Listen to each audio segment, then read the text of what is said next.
Hey everybody, this is Adam Sauer and welcome to episode 2 of Thinking in 3D. This is the February episode, which is basically going to be all focused on time. Remember, this show is all about coming up with ways to visualize memory.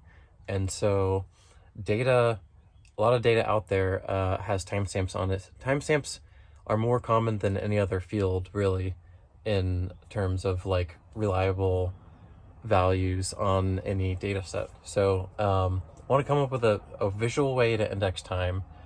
This is kind of getting at a project I've been working on for a number of years. It's called Circaevum.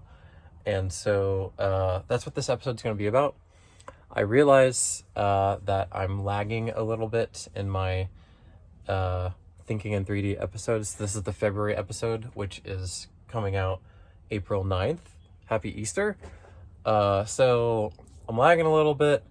This one took a little bit to work on, and it was also just figuring out like what I want to include in each episode and what's the format of the larger year. And as I was getting into the second month, I was really thinking about that. It seemed to make sense to do time as the core and then build from there. So I hope you enjoy, and I will see you in the episode. Let's go. On today's episode, we're going to do a quick recap of January and basically how we set the stage for this whole series to be about memory palaces, what a memory palace is, maybe an example of our own with that card deck, and then just a little bit about the series and the plan for the show. Now, jumping into February, I was thinking about what to do for this episode and thinking, I've got a buddy who is graduating from electrical engineering, which is what I studied soon, and he's getting ready for the FE exam, or the Fundamentals of Engineering exam. And so as part of this, there's a lot of notes and cheat sheets and common equations and principles that are in it, and I figured I could take this test too. So I've been kind of going in and studying for it, figuring out what the base principles are to build around. And I've asked myself, how can I build a memory palace that I could use as a cheat sheet, kind of like those memory competition experts use for a deck of cards, but used as a cheat sheet for the exam, but also just for life in general. You know, as an engineer, I encounter a lot of physics concepts that I love learning about. And so I want to build a visual model that helps organize those ideas really well. So anyways, and those are broken into the SI system, the International System of Units, has 7 base measurements. That is kind of what we use to measure everything, pretty much. So you have length, mass, electrical charge, temperature, amount, light, and time. And those are the 7 things that we can measure everything with. And there's different ways that they kind of relate with each other. For now, I built this little memory palace, and I figured time feels like it's kind of central to the rest. So I put it in the middle, with the rest forming a hexagon around it. And this episode is going to be focused on time. And before we dive too far into it, we're going to do a little drone detour. I found this pier. Looks like it was abandoned, kind of ish, out in Padre Island. Talked to them. They're actually working on funds to get it restored. It was just damaged in some kind of storm. So they took down the pier just to make it safe for now. So I took the Skydio S2 drone, and I'm playing around with their 3D scan flight capabilities. You basically fly around and define the edges of whatever it is you want to scan. This is a weird structure to scan, so I didn't fully figure out what settings were best for it. Also, as you can see there, the water drifted a little bit and kind of moved some of the waypoints off. But what it does is it creates its own path, and it flies that. Once it flies around, it sees kind of generally how the structure is, and then it makes its own mission to explore it. And I think this is really important, trying to understand AI and how AI thinks. Visualizing it is really cool to do. Obviously, this still needs some work. Water wasn't the best place to do it. It got stuck a couple times, just like that car right there did, actually, in the sand. And so I did a number of different scans, and I also like an orthomosaic mission as well. So what was cool to see is Skydio actually does some of the processing on the drone. So this is kind of like that edge computing. It's doing processing, generating 3D models. I also took the images later and uploaded them into Drone Deploy, which is what we're looking at right now, so that we could have them processed afterwards and just look at how it generates a photogrammetry 3D model out of all of that imagery. And it's pretty good resolution. I mean, you're looking at like the cables running down the side of this building here and zooming around. The wood looks kind of nice. Look at this, the board on the door is even 3D. So basically, this is just from that Skydio, the S2 Plus drone, and flying with their Enterprise 3D scan stuff. So yeah, let's, okay, now, so that was a little drone detour with that pier in the Padre Island. Now let's fly the drone back, take it in for landing, and go back to our episode. So getting back to thinking in 3D and starting out thinking about that FE exam and the memory palace for SI units.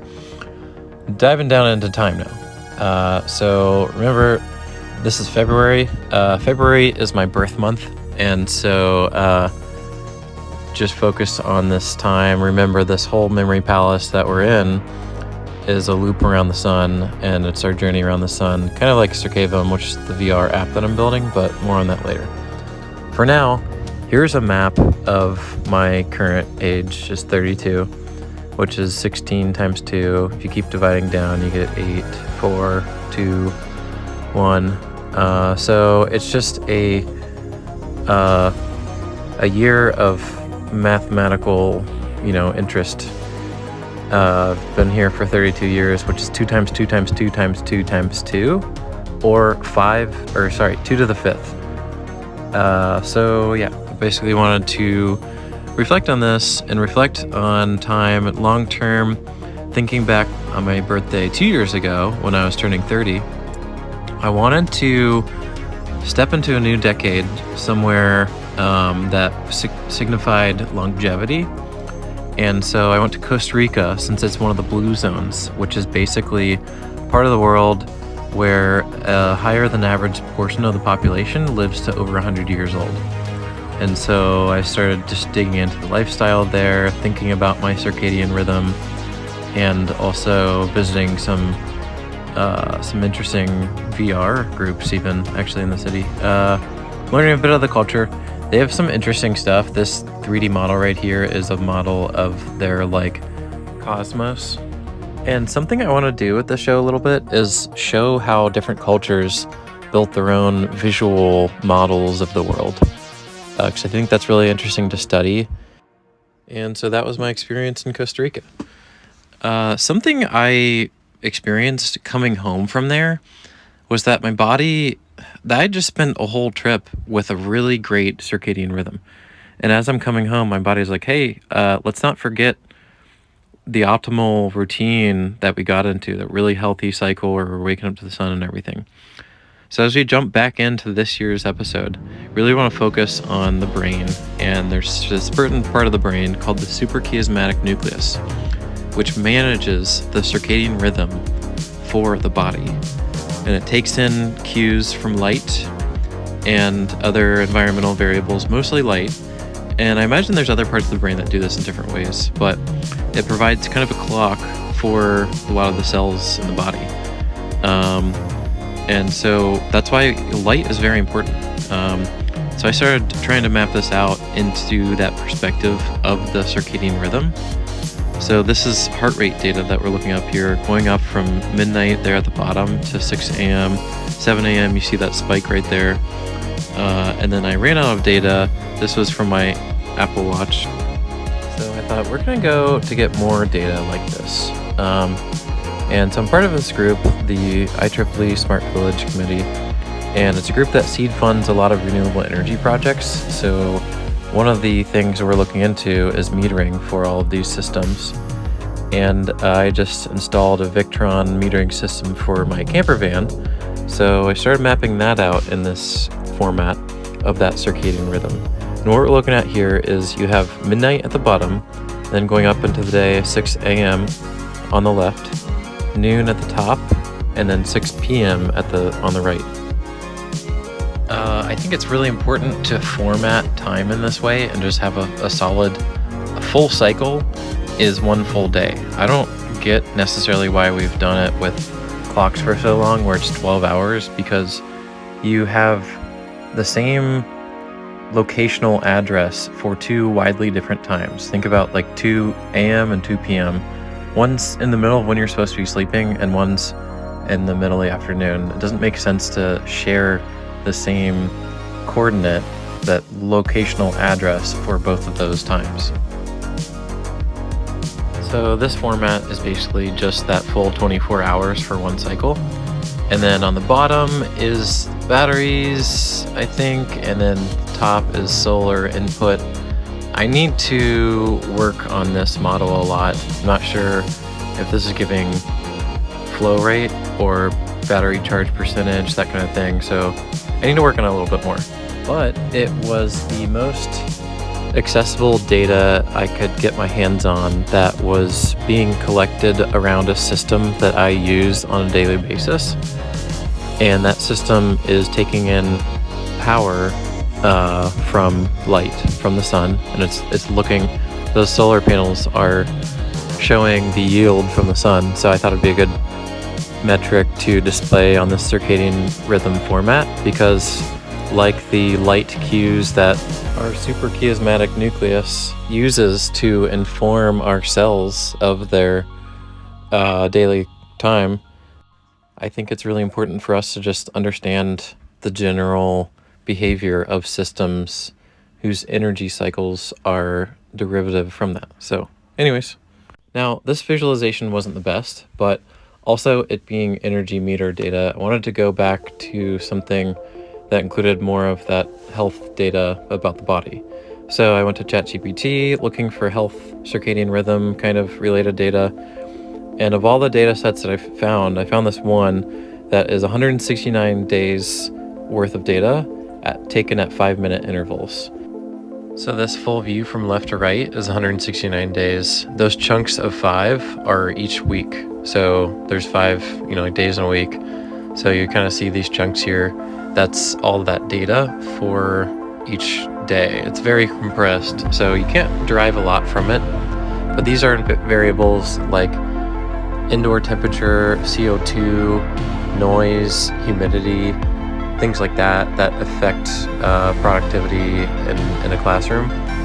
And so it's not exactly circadian rhythm, but it was the densest data that was the most just had really good variables. And so I basically made a little game object that parses through that and creates a line render for each one of these at a different color depending on what variable type it is. I live streamed that process of making that, and I also made a similar version but using that circadian rhythm perspective that we built before.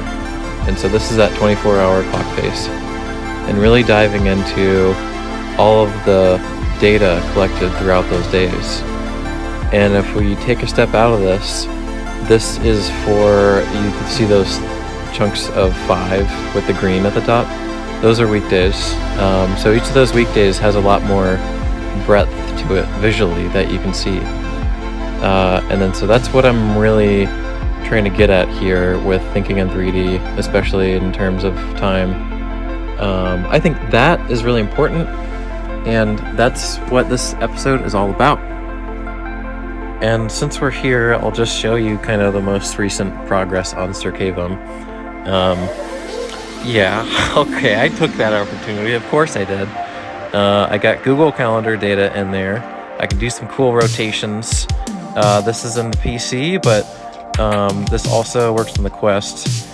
There's a couple buttons I need to reconfigure for the Quest also. But basically, the idea behind this is to build a high-res view of the Earth, 3D Earth, into an app that people use on a daily basis. And so in this here, we've got the model of the Earth's orbit around the sun as our scaffold for time and all the events that we bring in. These events could be calendar events, they could be emails, images, heart rate data, financial data, really any kind of data that has a timestamp we can make relevant on this scaffold system. And the purpose is to build a individual experience that helps the user understand themselves better than a company currently understands them. And so it's a product, for the user. I've still got a lot of integrations to work on, like login and email integration and a lot of these transforms and stuff that you saw. So right now we're looking at email. And when I first got this integration working, I just sat on my couch in VR and deleted a bunch of emails. And then when I went back to my online account and logged in, they were gone. And so zooming out a little bit, this whole Thinking in 3D series is really meant to be, I don't know if a white paper is the right word for it, like where, there's all these sections, 12 sections, organized to kind of help somebody in onboarding to Circaevum. So we went through the memory palace technique in general, and then February's focus on time and the circadian rhythm. And this is what I really mean by thinking in 3D, like creating a visual language to map out a lot of data so we can understand it, and then we can communicate it at a much higher rate. We can understand so much more of the context of what a computer is thinking when it's making a decision, and we can bring a lot of the context relevant to a decision to the front of mind for ourselves based off of what we can communicate and represent visually. And so that's what I really think and mean about thinking in 3D.